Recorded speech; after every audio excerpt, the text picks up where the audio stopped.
Welcome, everyone. Thank you so much for taking some time to join us for our Pride panel. Highwire had some conversations early on as we were planning for Pride with our diversity, inclusion, and belonging team. And we really wanted to bring some career stories to life and really think about, how we have been able to elevate our careers as LGBTQ professionals.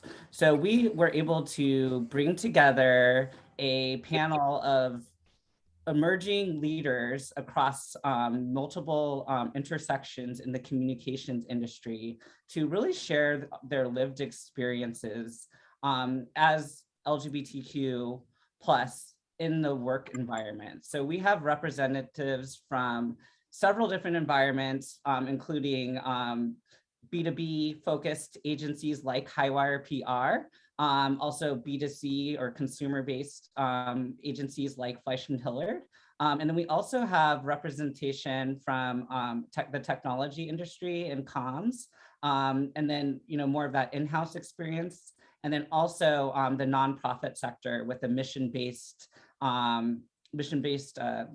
value initiative like the Trevor Project. So really excited to share the experiences across the different intersections and communications and talk about our lived experience and how that's helped us tell stories for across many intersections and backgrounds. So to get us started, wanted to take some time to think about or introduce you all to our panelists, and I'm going to have them each introduce each other. So with that said, everyone is going to introduce themselves with their name, their title, their pronoun, and then also the one thing that they're hoping for the audience to take away from today's discussion. I want to start the conversation with the introduction here with Seth. Seth, can you go ahead and introduce yourself? Hi, everyone. I'm so happy to be here. My name is Seth Minix. I am account supervisor at Fleischman Hillard, Texas. And I work on everything from B2C comms with tech enterprises to retail with the intersection of DE&I and then also social.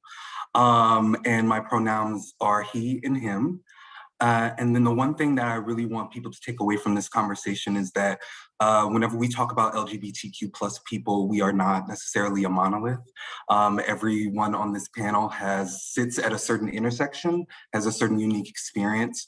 And the more that we make space to talk about some of these experiences, the better communicators we become and overall human beings we become as well. So I hope that you all are able to take that away from today's conversation.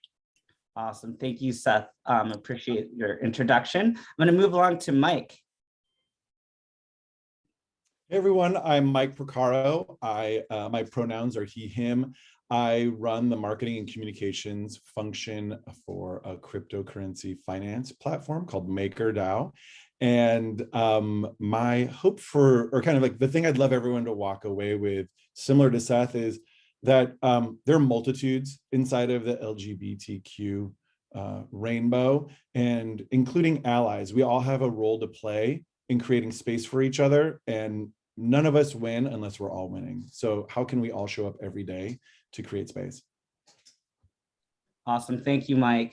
Moving along to Rachel here at Highwire. Thanks, Andrew. Hi, my name is Rachel Holtzman. I am an account executive here in Highwire out of the New York office. Mainly work on cybersecurity, data, privacy, and the future of work.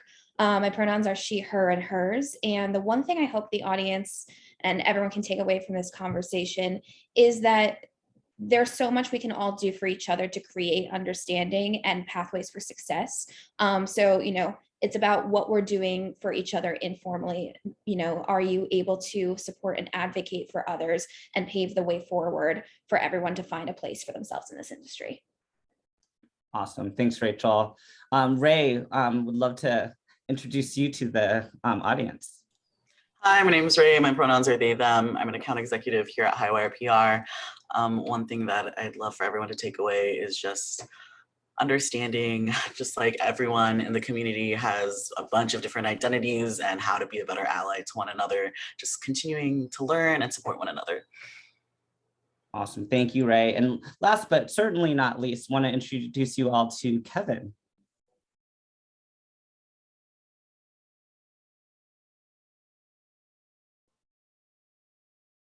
Did Kevin fall off?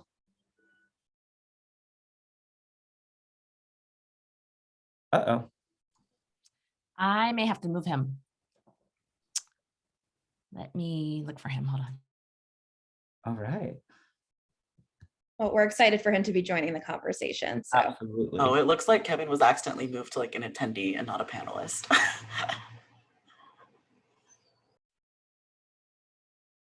We're trying to get all of the attendees sorted out. Let me move him back over. Yay. All right. Just got promoted. Hey, Kevin, welcome back. Thank you for repanelisting me. Hi, everyone. My name is Kevin Wong. I use he and him pronouns. I'm the VP of Comms at the Trevor Project. So that just means I oversee internal and external messaging and talent relations here. The one thing that I would love for you all to walk away with is knowing that there's no one way to be out at work. There's going to be a lot of really cool stories that are shared here today. All of those are experiences representative of us as individuals. So take what you want from those, but there's no one right way to be out at work for yourself. Beautiful. And Kevin, sorry to put you on the spot.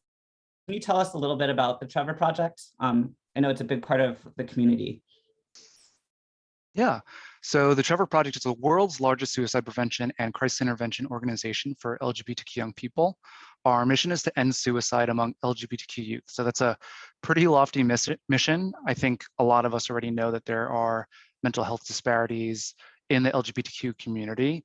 And for those who are unfamiliar, that's not because LGBTQ people are LGBTQ. It has nothing to do with that. It's because of the increased experiences of discrimination, rejection, violence, victimization that they experience from society, external factors that can increase those risk factors for suicide.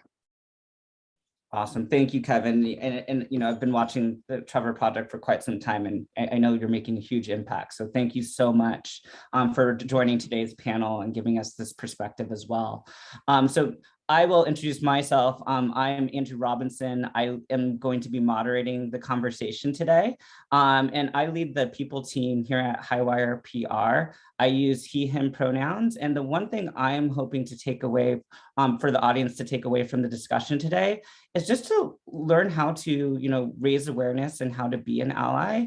I think that's a big part of, you know, understanding the lived experiences and some of the challenges that we encounter in our careers. So really want to have that career lens on too, so we can help inspire others that are coming up in their careers currently and in the future, and really take some time to think about the progress that we've had. Like I said, we have panelists at different stages in their careers. So I think there's a lot of progress to be proud of, but also some work to do. So moving into our panel discussion, wanted to put a question out there. So when we think about Pride, you know, we're closing out Pride Month, but we celebrate Pride every day. You know, what does Pride mean to you, and how do you celebrate Pride and center it in the workplace and in your personal life? I want to start the question with, let's start with Mike. Yeah, you know, for me, it really is about being as close to as unapologetically me as possible. That's a lot easier said than done. I think all of us have our own sense of insecurities, but really trying to show up, again, it is fully kind of realized as my true self everywhere I go, including work. There's also a big part about, again, representing voices that are not always the first to be thought of, whether they're through my experience as, you know, a gay male, or if it's, again, of kind of other members of the LGBTQI family, right? And so how do we make sure that we're being as inclusive as possible? There is so much intersectionality here that I really do, especially in a very technical, very male-dominated space. How do I help create platforms for other voices is a lot of how I try to show up, and I think it's part of the job that I'm here to do. Awesome, thanks, Mike. And you know, coming from, you know, a technology-based company, you know, I'm glad that you're able to build those platforms and, you know, kind of elevate that space. Ray, I would love to hear your thoughts on what Pride means to you and how you celebrate that in your life and in the workplace? Yeah, for me, when I think about Pride, I think about found family and just the community of all of the LGBTQ plus community in general. I celebrate by just spending, I'm sorry if you can hear this big truck behind me. There's a stop sign behind me, so people like to rev after they pretend to stop. But I think Pride in general, I celebrate Pride by just spending it with my chosen family and just focusing on our own lived experiences and focusing on just like living positive lives with who we are. Awesome. Thank you, Ray.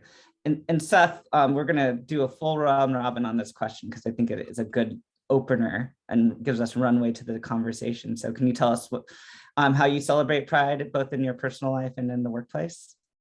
Yeah, definitely. So personally, I think that whenever I think about Pride, it's really about knowing, respecting, and also being inspired by the history of the LGBTQ plus community.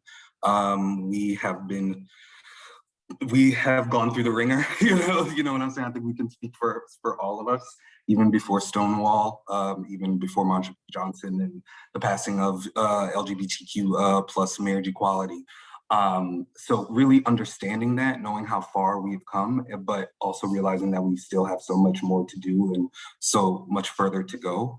And then also asking people to come along the journey with us. So especially at work, it may lead to sometimes some uncomfortable conversations whenever you kind of point out a blind spot, but whenever you invite someone to learn and learn along with you about the history of the LGBTQ plus community, and also how that intersects with other communities as well. It really is an impactful moment, not just for yourself and that other person, but also the people that they talk to and the clients that they will be advising as well. Because the best thing that you can really have is whenever you're not in the room, somebody else can raise their hand and advocate on your behalf. So that's the biggest thing for me. Beautifully said. Kevin, do you want to share what Pride means to you and how you celebrate that and center it in your personal and professional life?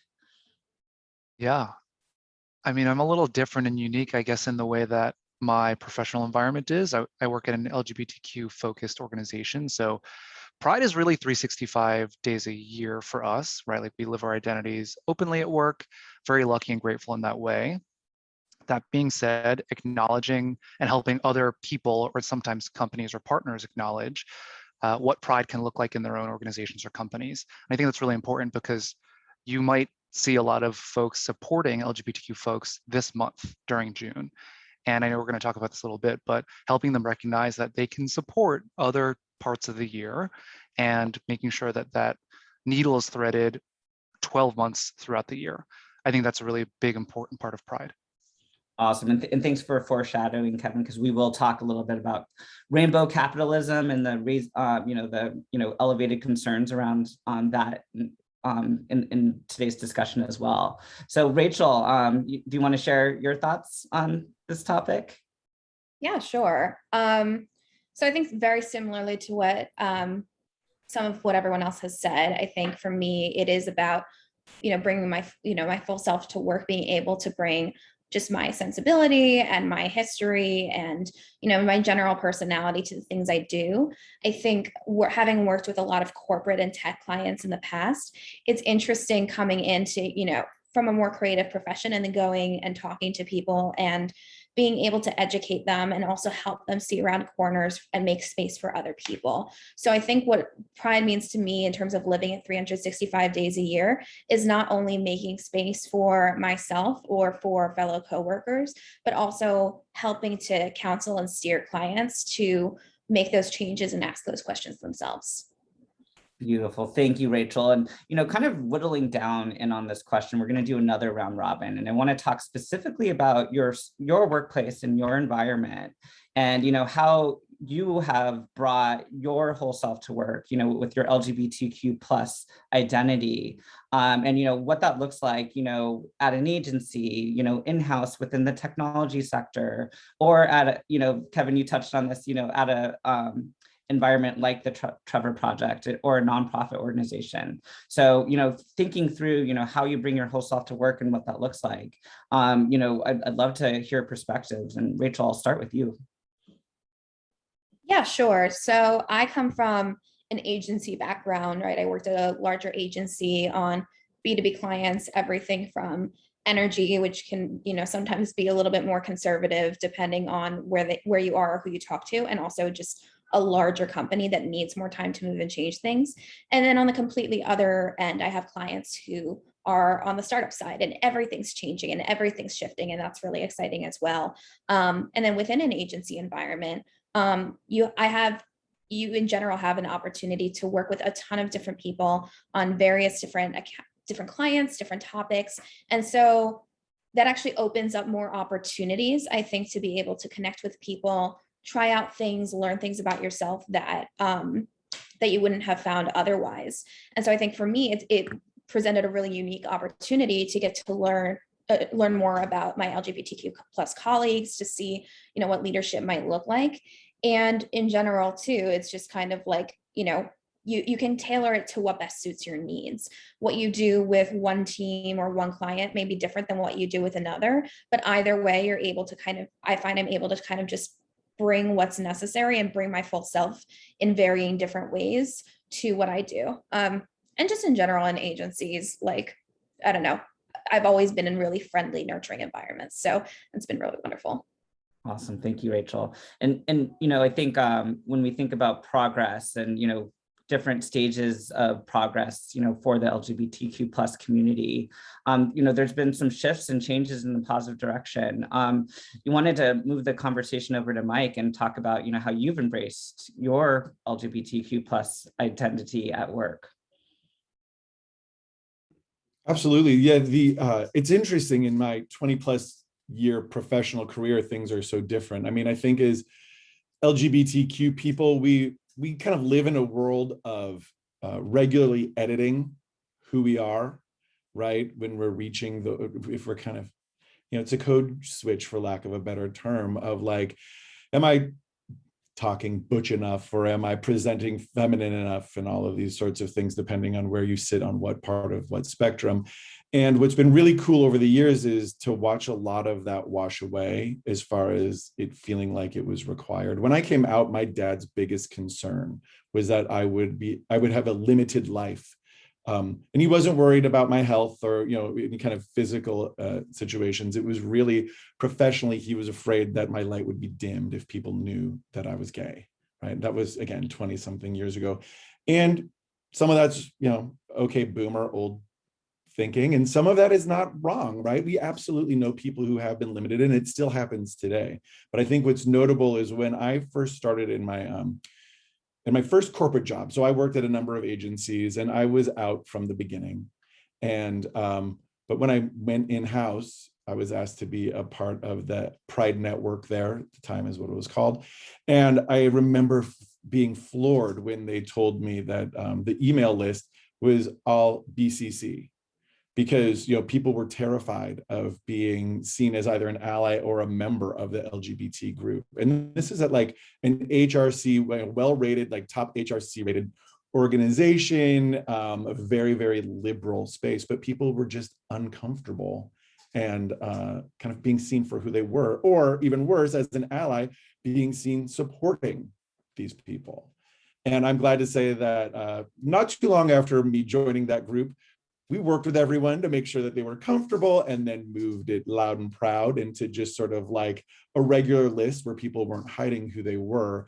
And we've never had to go back to that. Everywhere I've been has been progressively more and more open to where I am now, where, just like the CEO is on our meetings with his baby, rocking her to sleep, I have no or I have no concerns about talking about my partner, or, everyone just is able to truly be who they are. And more importantly, a few of you mentioned earlier, call out when something feels discordant, right? Hey, that's not an okay way to talk, or we don't do that anymore. And doing it in a way of like, most of these people have no bad intent, but we're free to correct people along the way. So. Long answer to a short question. Mike, I'm really glad you brought that up. And, I think going from BCC to CC is a big step. So thank you for sharing that, really want to elevate progress and, acknowledge that as well and think about the work we have to do. So, bringing that forward, Kevin, do you want to share your experience about how you've embraced your LGBTQ plus identity at work? Yeah. So as I mentioned, I work at a youth serving LGBTQ nonprofit. So one might assume that most of the people who work there are LGBTQ, and that's mostly true. We also have straight cis people working there. In addition, I kind of want to use this time. We have a ton of different intersecting identities who work at the Trevor Project. I want to use this time to talk about intersectionality. So what's really important to me is that I'm not just bringing my queer identity to work, but also my identity as a Chinese American person, so like Asian American. And those come, when you put those two together, those come with unique experiences.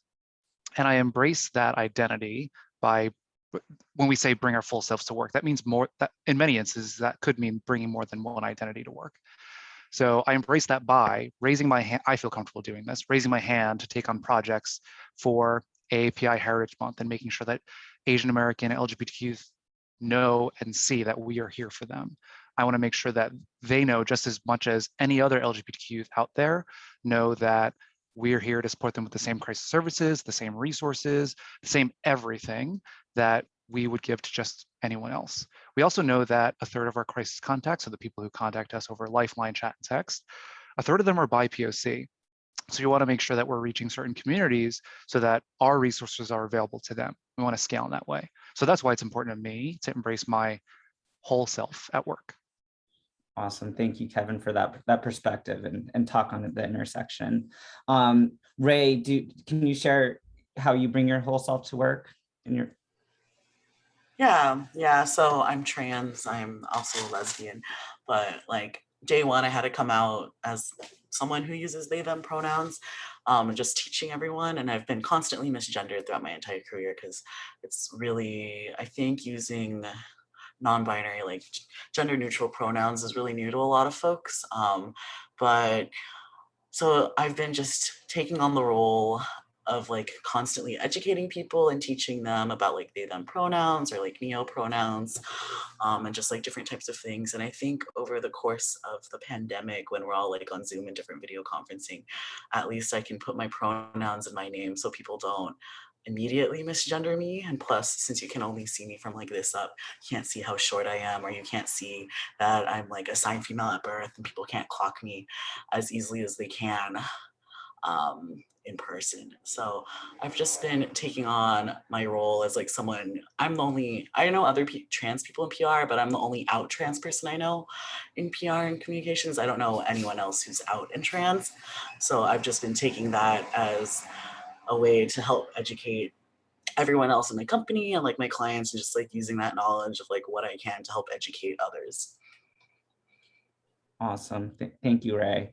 And thank you for, sharing how and educating the team, throughout that process. I know it's not your responsibility, but I'm glad that you bring up the point that, in this virtual setting and as we've gone through the pandemic, there are some ways that we've been able to instill the right best practices. So thank you.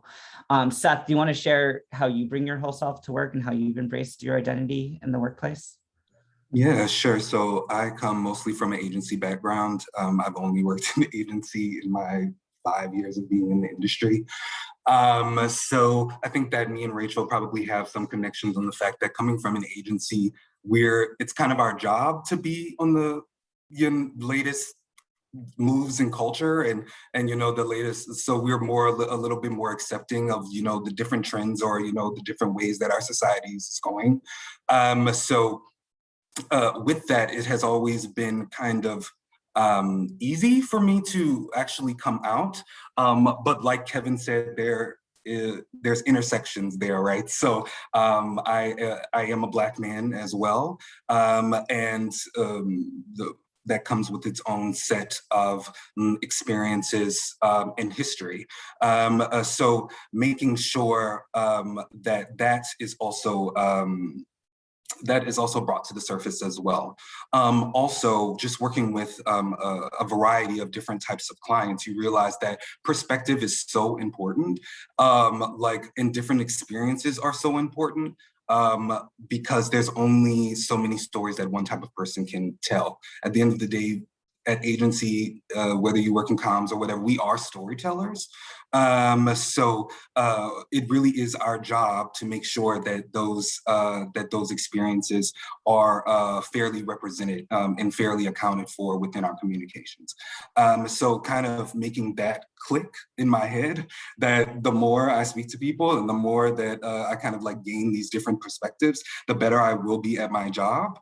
That kind of made me embrace it full force. Ah, Seth, I found that inspiring. Thank you for sharing.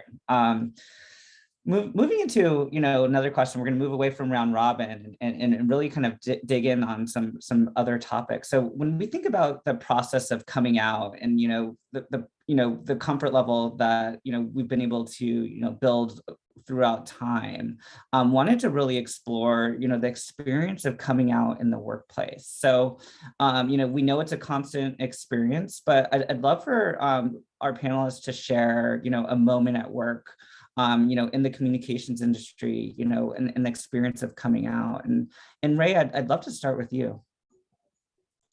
Yeah, so when I first started at Highwire, I sent like a little email like about myself and like told everyone I identified as non-binary, and I added like a little graphic on how to use they them pronouns. But I wanted to call out, with agency life, you're working with so many different clients and so many different people. You constantly have to come out to them every single time you're introduced, like, hello, my name is Ray, my pronouns are they them. And especially working with clients where English isn't their first language, just kind of helping them through that, giving them resources, and then constantly having to think when you get misgendered on calls, like, okay, do I call them out in the middle of this meeting? Do I just gently remind them my pronouns are they, them? Especially when you're such a junior person, it's really scary to think about, do I just sit here and get misgendered, or should I, correct people, or like, should I talk to my team lead about it? So it's just every single day, just trying to figure out, is it safe for me to correct someone on my pronouns and just like reiterate my identity? Yeah, that's coming out as an everyday process. Awesome. And Kevin, I think when we think about coming out experiences, what was your experience like, and how did that affect your professional environment in the workplace? Yeah. So the first time I had to come out in a workplace, I had been taking these political stances with my family, correcting them. Instead of them saying special friend, I was like, you can say boyfriend. So I was very used to taking these political stances. So when it came time to interview, I was interviewing at Six Flags, the one in New Jersey, called Great Adventure. And I remember the question came up, you've probably received this before, where they'll say, okay, what do you think your future holds? What is your 5-year plan? What do you eventually want to do? And at the time, I wanted to write queer fiction. So I said so. And the person who was interviewing me, her name was Jen, she was very kind, and she just was like, oh, okay, cool. And fast forward to the next day, she had talked to her boss, and they were like, let's bring this guy in. So it was actually for an internship. They called me and said, we don't have this internship right now. We have plans to do it like in a few months, but we're hiring for a coordinator position. Would you want that? And I was like, yeah, of course, like this is the dream, right? Like you're hiring for, or you interview for an internship and you become a coordinator, like that's the dream. And ever since then, I've been super grateful to them for letting me bring my full self to work. I know that's probably pretty unique, and I'm very grateful and lucky and privileged to have had that experience. And I want to acknowledge that. Everyone who is hearing me right now, that's not always what happens, but I'm very lucky to have had that experience. Awesome. Thank you, Kevin. And yes, that is a lucky and great jump from intern to coordinator. Moving into Rachel, can you share a coming out experience? Yeah, sure. So I think similar to what both Ray and Kevin have mentioned, every time you're potentially coming out to someone or throwing a hint in somewhere, It's a choice. It's something that you have to decide how much of the filter am I going to let down.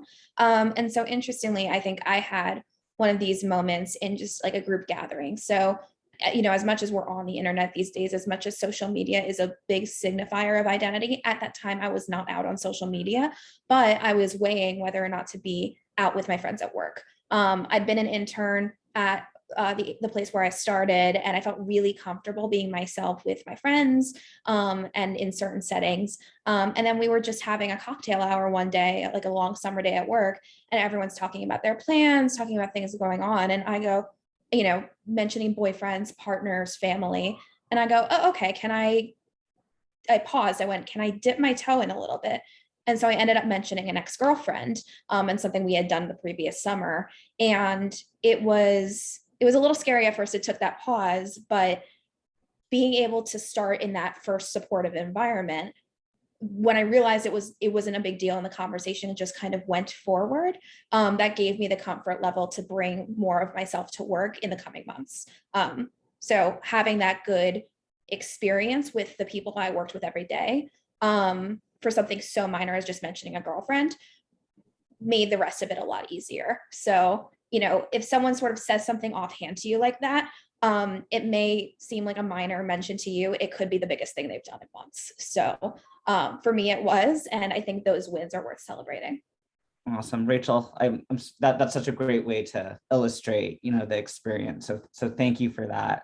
Kind of moving into, another topic, cross-representation and why it matters. We have, there has been a growing concern around rainbow capitalism and what that looks like for companies. And, just so for those of you who don't know what the term rainbow capitalism means is, during Pride Month, there are companies out there that are selling merchandise and, are changing their logos to rainbow colored, logos and things of that nature.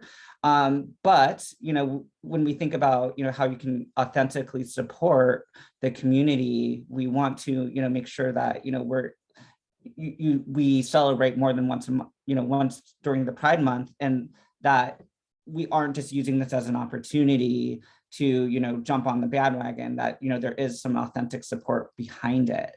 So, taking that thought forward, I want to ask our panelists today, why does advocacy matter for the LGBTQ plus community? And why is representation so important when it comes to careers? So Seth, I want to start with you. I was on mute, sorry. First time we have the first person on me, I'll take that. So I really do think that advocacy and representation really go hand in hand. You really can't have an authentic message without one or the other, I really feel.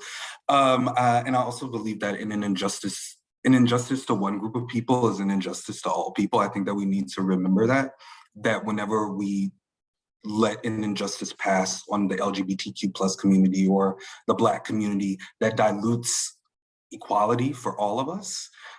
So it really is important for not just us as communicators, but also for brands to use their platforms to inform, educate, and amplify the voices of marginalized people. And that goes hand in hand with representation as well. So whenever and we'll get a little bit probably more into role models later, but whenever we do have more junior level folks, especially at Fleshman, we make sure that we reiterate like our ongoing saying, the power of true. That whenever you bring your true selves to work, that's whenever the magic really happens. And you can't really say that to people unless you have people that are actually living that in their career. So representation really, really matters in that aspect, and really building up great future leaders and future communicators. And then also on the flip side of that, representation is nothing without action. So you can have the right person on the face of it. You can have on the face of an activation or a program or anything like that. But where's your money going? Where are your investments being put? And also, what messages are you giving those leaders to kind of reflect your values? Like, do they align? Just making sure that whenever you do have a program that is, or an activation that is representative of LGBTQ plus folks, that it's through and through authentic, and that yes, especially for the Trevor projects, but that it's through and through and authentic, and the right people are in the right spaces to carry it out. Awesome. Thank you, Seth. And I really like that perspective. Kevin, can you share your thoughts on this topic? You want me to follow what Seth just said? No, I'm happy to. So I actually think it's a little different for us because there's quite a bit of LGBTQ representation in the organization already, but I can speak to what we do with partners. Mm-hmm. And part of that, I think, is making sure, yes, your house is in order, kind of what Seth is saying, like your house, before you start speaking out of one side of your mouth, you have to make sure your house is in order. And that can look like internal things like where you spend your money, how you support folks with healthcare, how you support your staff, generally from your people or HR teams, how you hire, your hiring practices. I think all of those things are very important, but how do those things start? Representation is absolutely one of the first things that helps inform those. So if you were like me and you were a wee person figuring out if they wanted to even do PR, but you see that there's no LGBTQ people who are leading the biggest agencies, or if you see that there are no Asian people in senior positions at those agencies, or if even, I was talking about intersecting identities before, or even Asian LGBTQ people in any senior roles in PR, are you going to see a future for yourself? Probably not. There were times where I was thinking about just not pursuing comms. I like to think that I did okay for myself, right? Like I stuck with it, but that's another reason why representation is so important. And even outside of the professional world, we have research at the Trevor Project, we have research that says companies and also brands and also celebrities who support LGBTQ folks or are LGBTQ themselves, that makes LGBTQ feel much better about who they are, feels better about them living in their own skin. And all of that empowerment can be a protective factor against negative mental health outcomes, so like depression, anxiety, seriously considering suicide. And we want to make sure that we can be that representation for people. Awesome. Thank you, Kevin. That's such a deep and impactful perspective to share. And I think, just thinking about the impact you can make by, elevating your career as someone in the community, and also by spreading that awareness, and it, does go a long way to it can even save lives. So thank you for bringing that perspective to this conversation.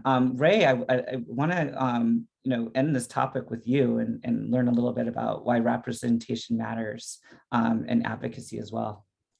Yeah, I'm thinking about when I first started my career in comms. If y'all don't know, PR is a very white industry. It's like 80+% white folks. And in college, I only I didn't hang out with any white people, and I didn't hang out with like any like cishet people. So coming into a situation where it was just like majority white, majority like straight folks, cis folks, it was very like different for me and a culture shock. But I know that like my company in general has been like doing a lot more work to like hire more like people of color and more like queer folks. So that's been good.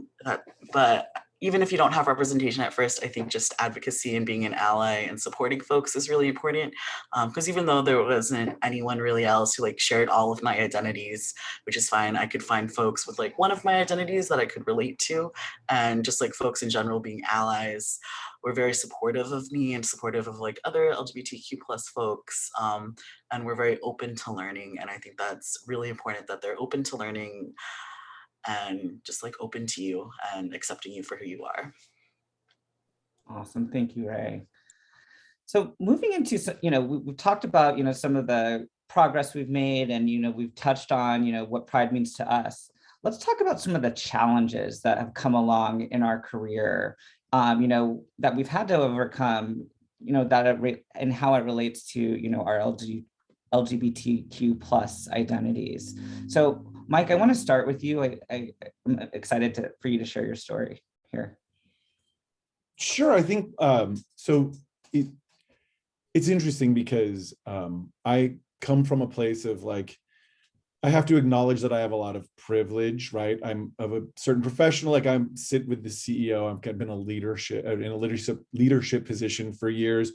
I'm white, I'm, cis male. I have a lot of stuff that in the past I never was willing to, I mean, not that I wasn't willing to recognize, but I never knew was, I don't know, we just kind of grew up in our own experience, and all I ever saw was the things that weren't a privilege. And my guess is that all of us, even though we all look different and have different stories, there's one element somewhere where we have a position that we could leverage to help others, right? And that's a lot of the work I'm doing, which is if we just acknowledge that the world is not equal and that we all want to change that, how can I take what I've got and use it to the benefit of other people? And an example, I think that applies, by the way, outside of the LGBTQI rainbow, and we can probably apply that in all parts of our lives, every single one of us here. But also, so for me at work, when I joined this company, actually, which is one of the most progressive ever, I was at an event, and again, the organization is full of, we were 95% remote before the pandemic, 100 people in 70 different countries. So you've got a lot of different cultures, you've got a lot of different experience bases, and we were having an all hands kind of celebration party. And there was one guy who's a brilliant engineer, who was lauded for all of his brilliance, who was just writing me about, are you gay? He was drunk, and everywhere I went in the meeting, he would interrupt and go, but are you gay though? And kept going on and on. So I used my humor to disarm him, but very quickly was like, yeah, we've talked about it. Jealous, like whatever it was, we were just sort of having, but eventually, so he went away. And what was really heartening in the room, allies that are listening to this, is the reaction from my straight cis allies who would interject before I even had to like try to shut this guy down and say, this is totally unacceptable behavior. Anyway, I left because the night was over, and I ended up calling our HR lead, which I had never done. At the time, I was like 43 years old.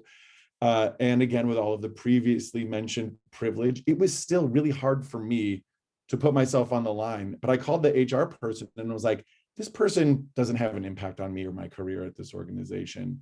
But what it is damaging. And what if he was doing this to not me? What if he was doing this to one of the only females in our space? What if he was doing this to one of the only people of color in our space? What if he was doing it to fill in the long list of other people that he was making feel uncomfortable? And, but I always think like I'm the person who will do the right thing in the moment. And I have to tell you, it was the silliest thing, but it was a moment of reconciliation where I was like, oh God, but am I really going to be this person? And blah, blah, blah, all of this stuff, the internal dialogue that tried to keep me from just making a simple phone call to the head of HR, who PS is also one of my closest friends in the world. So there was no reason that I shouldn't have done it. But I just acknowledge that like all of us are going to run into our boundaries in doing what feels like the right thing. I'm happy to say that it worked out. This person was dealt with and reprimanded appropriately, but made me feel even better is, the CEO on down went out of their way to address this to the broader organization around what is and what is not acceptable behavior, what is and is not something we will stand for as part of our values. And then personally reached out to me to say, to really kind of mea culpa about, I was in the room, I wasn't really watching, but I should have been more watchful. And for years, this person hasn't always done that thing, but has been disruptive. And we let it slide because he's brilliant, in quotes.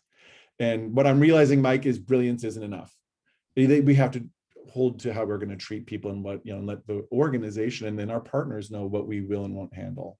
So I don't know, that was interesting because I didn't think at this stage of the game I would have that kind of experience, but it really taught me the importance of being aware, speaking your mind, our own inner saboteurs, for any RuPaul fans out there who might get in our way when we're trying to do what feels like the right thing. There is a moment of pause, and then finally, like speaking your truth and holding people accountable.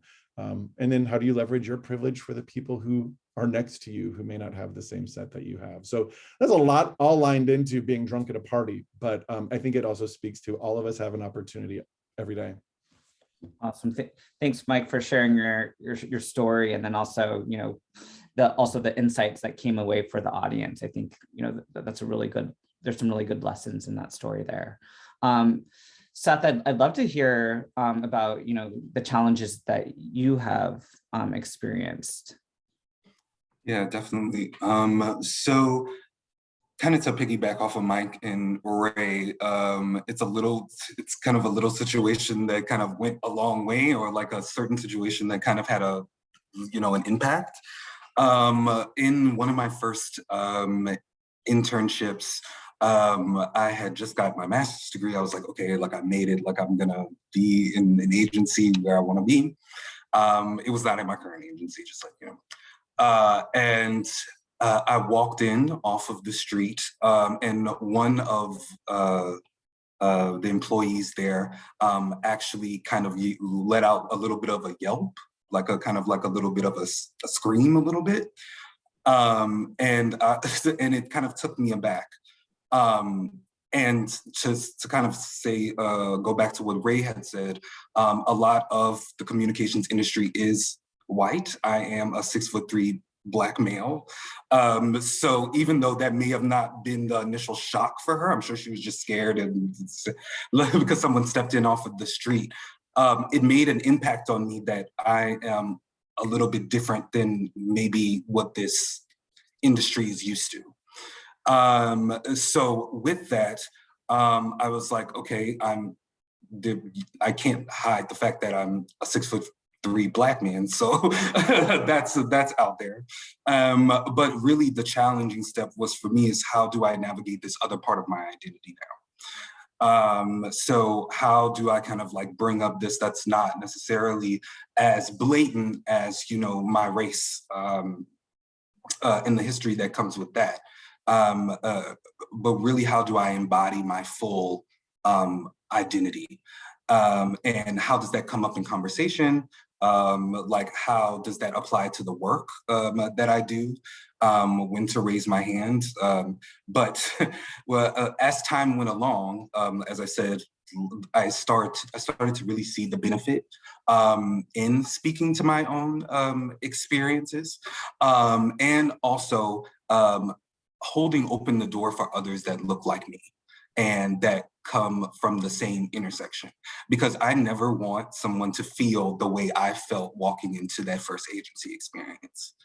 So even though it may have been just a mistake or just a weird circumstance, the way that I felt, I did not want anyone else to feel that way. So I took it among myself to make space for other people to come in and to realize that there is a space for you in this career, in this industry, and you're needed here. Awesome. Thanks for sharing that story. And I hope there's applause when you walk in the room today. With that said, Kevin, I'm going to ask you to share kind of a challenge that you've had as well. So interesting hearing Seth share that, because in a different way, but also similar, there are many stereotypes about Asian American people. I can say one of them that I've faced as a challenge actually in my career is that all Asian people are stoic, shy, meek, soft-spoken. And I think from just speaking here, you can probably tell that I'm not the most shy. At the same time, when I'm in a meeting or when I get stepped on over, we're all doing the remote work-life meeting thing. When my voice gets stepped on, when I get interrupted, it's almost like I have to take a step back and say, why is this happening? Or what can I do to change the way that this, I think it comes down to like navigating multiple identity. We're talking about intersectionality again, navigating those multiple identities at work and how people might see or perceive or interact with you. And we've also mentioned the homogenous nature of our industry, but that's also why I do things like this. That's also why I try to take advantage of AAPI Heritage Month and Pride so that I can talk about my work, so that other Asian American people, maybe they're LGBTQ, maybe they're just interested in working in PR, so they know there are paths forward for them, that they know that they can succeed in PR because maybe they have seen somebody else do it. Maybe that's me, maybe it's people like Seth, whatever. And I would love, I haven't actually heard any anecdotes, but I would love, like, one day when I'm old, retired, whatever, I would love for somebody to say to me, hey, by the way, just because I saw you on this panel, I also got into PR. I would love that. That would be so cool to me. Awesome. Thanks, Kevin. And I have a feeling you may hear that story, if you haven't heard it already, multiple times in your career. I know we hear about panel discussions with our intern program all the time and how it's brought folks to the agency or reconfirmed their interest in the industry. So with that said, since we are all storytellers, I'm curious, how our LGBTQI perspective has helped you all, tell stories for companies and clients and for organizations. Rachel, I want to start with you. Yeah, sure. So I think one really interesting aspect of working with different clients is, for me, being a lesbian in the workplace has just made me so aware of every form of presentation there is, of how you embrace multiple things at work, right? Being a woman, being gay, for me, being Jewish as well. And so something as simple as getting dressed for the day, for someone who is an executive that's going on a video interview, or who's putting themselves out there for a pitch for the first time, it can be really nerve-wracking, regardless of what your background is. And so for me, it's maybe I'm deciding whether I wear loud lipstick or throw on a blazer. But I had one client who, she was super brilliant at what she did, PhD in engineering, was leading an organization in terms of business development, innovation, sustainability, and was very used to kind of the set moves of how a woman in engineering behaves, the way you dress, the way you talk, to be taken seriously. And then suddenly she had to bring that to prime time, right? How do you bring that to a news broadcast? How do you bring that to a chat between women in the sustainability world? And sort of was like, and so we ended up having a conversation about, okay, what makes you comfortable? Why do you love what you do? What would make you comfortable in terms of speaking to that? And she was able to share just how much she loved learning, loved to get to set an example for especially girls in STEM, loved to be able to, share with her kids at the end of the day all the cool stuff she worked on. And I think, for me, working in more of the corporate and tech space, I don't necessarily have the opportunity so often to work on campaigns that are specifically LGBTQ themed.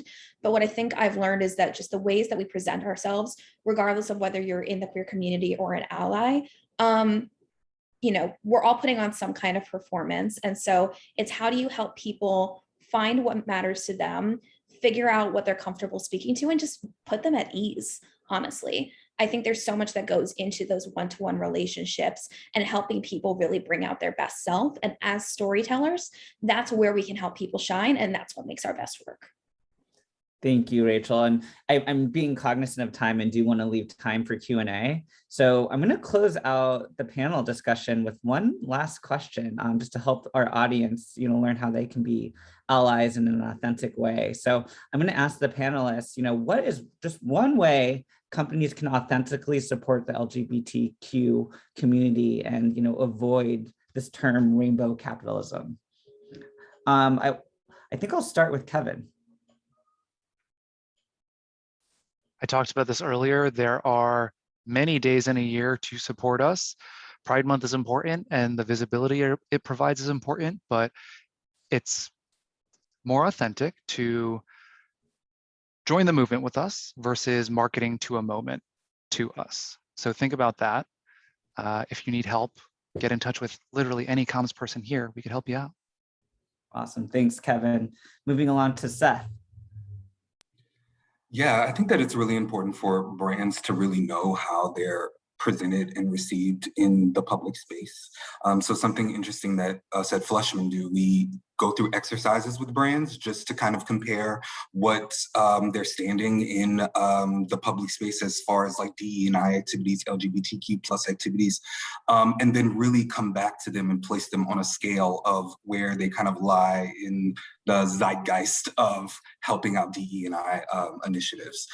This is always a sobering moment for brands, especially whenever like they kind of see like, well, we're not as progressive as we thought we were, but where can we kind of like grow our activities and programs to kind of reach like ally innovator status? That is always sometimes a hard journey, but I think that whenever brands really get on the train to become true allies to the LGBTQ plus community and are able to be open and honest with themselves, their employees, and their customers, that's whenever everything starts to kind of fall into place. So it's really being about like raw and real, and really identifying the power in really telling the truth about the people that you have inside of your walls and also serve outside of your walls as well. Awesome. Thank you, Seth. And Mike, I'm going to close this question with you just so we can kind of touch through agency, nonprofit, and in-house within the tech industry. Yeah, well, on top of +1 to everything that's already been said, I really think it's about authenticity. And what's interesting is a couple of thoughts I always, when we look at this internally or when I've counseled people in the past, it's like, walk the walk. So, don't throw a rainbow up if it turns out you're also donating the equal amount of time or space or money or resource to the opposite side or to programs that will hurt this community. And it is an everyday element.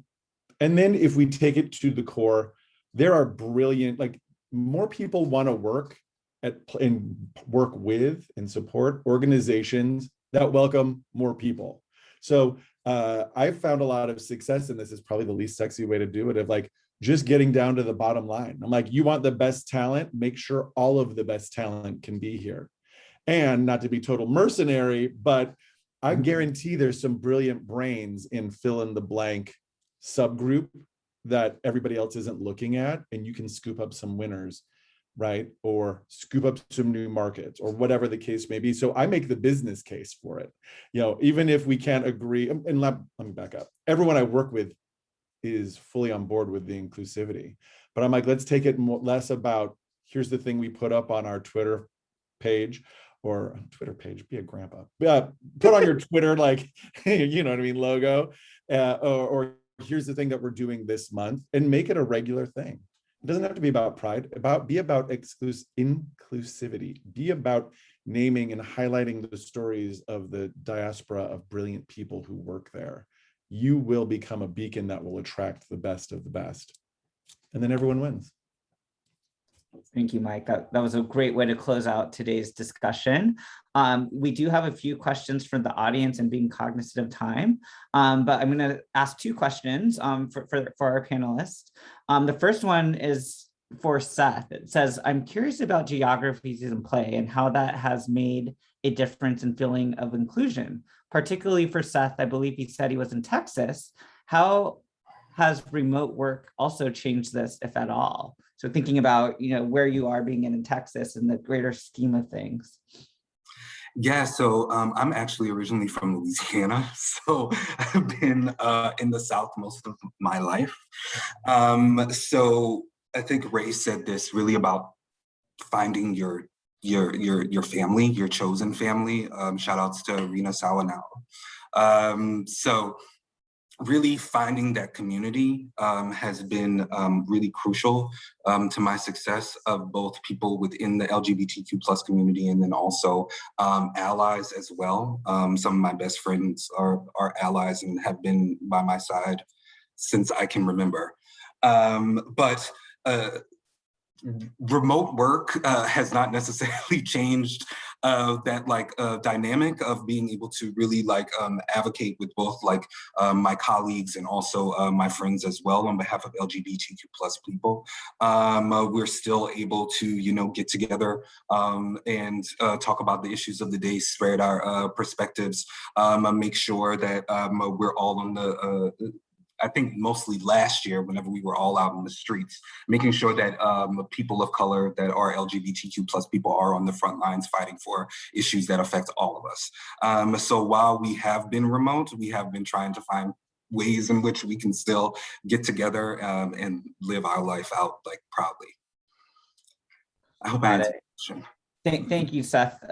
You beautifully answered that and covered all the ground there. I have a question here from Olivia Riley, and it is what is one thing that your organization did or does to support the LGBTQ plus community that you're proud of? Any one panelist want to raise their hand here?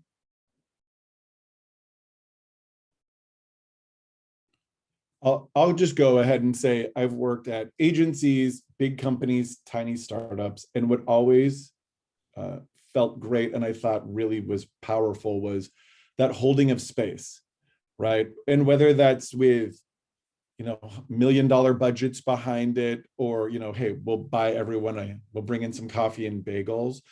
Regardless of the investment, it was that holding of space and creating an environment where people could feel comfortable. And also creating space for people to feel comfortable and realizing it's not just about, well, we threw one party once and people didn't show up, so I guess it's not important to them. It's creating a regular space, even if that investment feels like people weren't interested in it, or maybe you're getting a few here and there. It's more powerful than you know. And so that has always been something that I've been proud of at every organization that I've worked. It's not the most flashy, but I think it means a lot. Thank you so much, Mike, for sharing that. I think, making space is one of the most basic things organizations can do, and that's a great foundation to build off of.